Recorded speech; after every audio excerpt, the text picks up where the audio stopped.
salah satu alat proses yang banyak tersedia atau banyak digunakan di suatu industri adalah alat penukar panas. Pada pertemuan kemarin saya sudah menyampaikan sedikit ya kait heat exchanger double pipe atau alat penukar kalor pipa berganda. Nah, ini kemarin kita sudah membahasnya. Kemudian kalau tidak salah sudah sampai di sini. Oke. Nah, di dalam alat penukar panas terjadi transfer panas dari fluida panas ke fluida dingin. Pindahan panas itu terjadi secara konveksi, konduksi, lalu konveksi ya. Jadi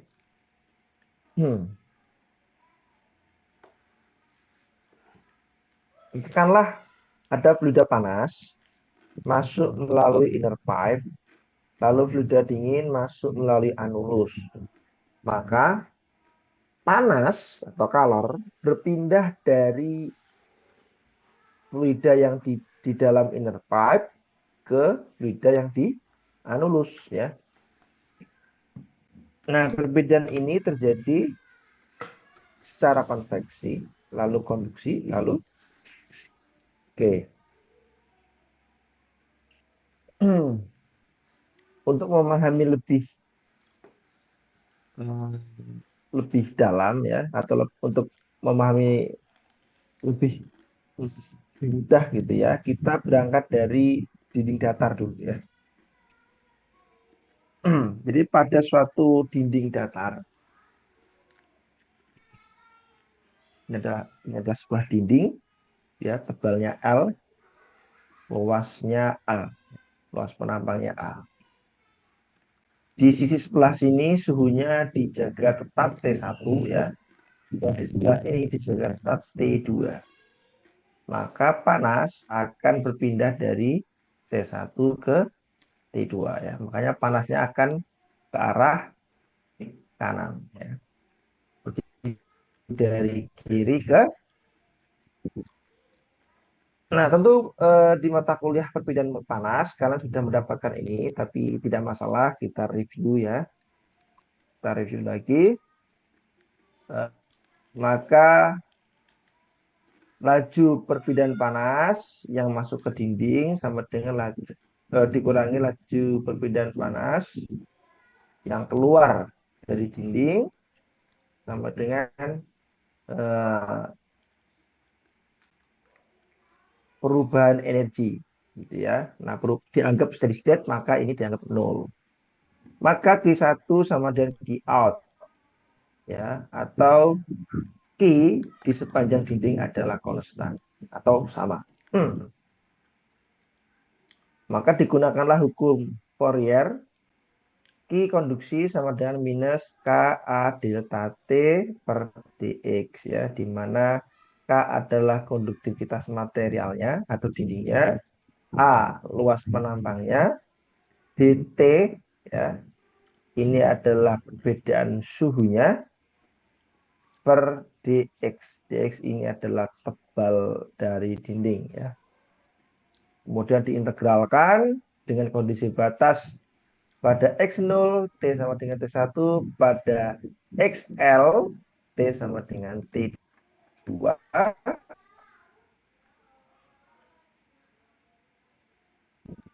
Matematika sederhana diperoleh Q sama dengan KA T1 min T2L ya. Ini adalah laju perbedaan panas secara induktif.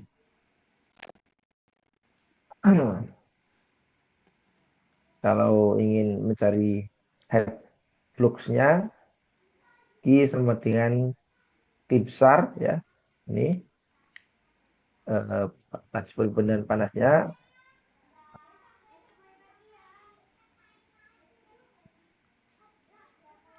Konsep hambatan ya.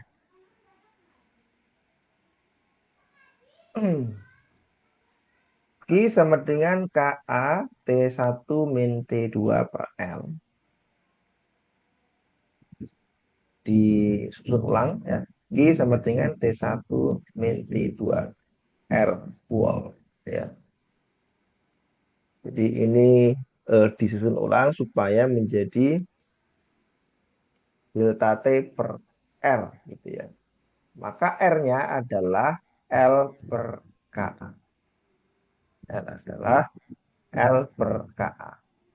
Maka ini adalah hambatan termal untuk proses konduksi pada dinding datar.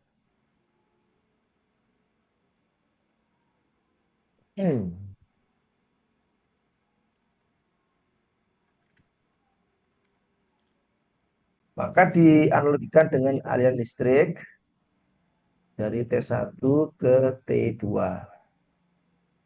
Ya, T1, T2, Q itu mengalir. Dari T1 ke T2, Q mengalir. Nah, di perjalanan ada R ya, atau hambatan.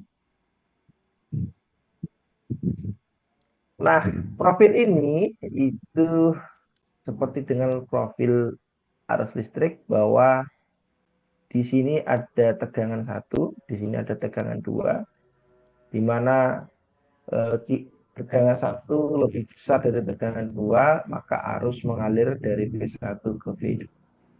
Dari T1 ke T2. Ya. Dalam perjalanan ada hambat. Maka ini sama ya, dianalogikan sama. Jadi perpindahan panas itu dianalogikan seperti dengan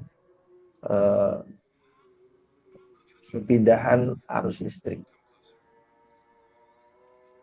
Tadi konduksi, sekarang konveksi. Katakanlah ada suatu dinding di sini ya, di mana di sini ada fluida, ya, fluida. Di sini ada suhu dinding ya. Jadi suhu dinding dijaga konstan, fluidanya juga konstan ya. Maka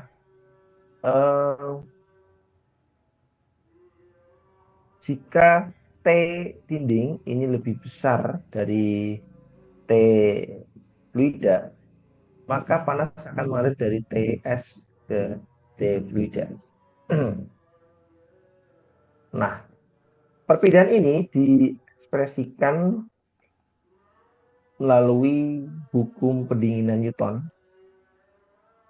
Rumusnya Q sama dengan HA TS min T fluida. Q sama dengan H adalah koefisien perbedaan panas konveksi dari fluida. Kemudian A adalah luas penampang. Lalu TF adalah dari T dan lain. Kemudian jika dicari L-nya, L konveksinya, maka seperti ini Q sama dengan TS min T tidak tadi kerja adalah mampu per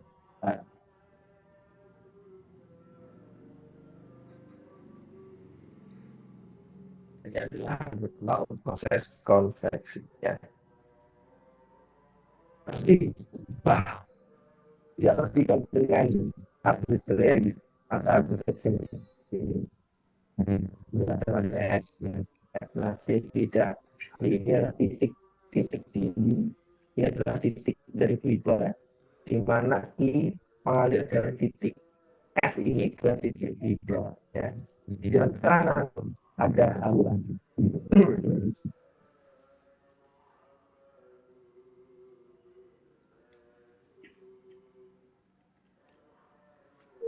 Ya, tadi kita sudah melihat konduksi untuk satu dinding bidang datar, kemudian konveksinya ya untuk bidang datar. Nah, kemudian kasus yang selanjutnya adalah kombinasi ya. Jadi di sini ada fluida 1, di sini ada fluida 2, di mana fluida 1 dan fluida 2 ini dipisahkan oleh suatu dinding. Katakanlah suhunya di sini tetap ya. Suhu dinding di sini juga dijaga tetap T1, yang sebelah sini juga T2. Maka fluida yang terjadi, perbedaan panas yang terjadi adalah dari fluida 1 ke dinding satu ini, ya, yang sebelah kiri. Ini adalah konveksi. Lalu di sepanjang dinding, ini, dari T1 ke T2, ini adalah konduksi. Kemudian dari permukaan dinding ke fluida yang kedua adalah konveksi. Maka yang terjadi adalah konveksi, konduksi, lalu konveksi. Dan bentar, ada azan. Istirahat dulu ya, ada azan.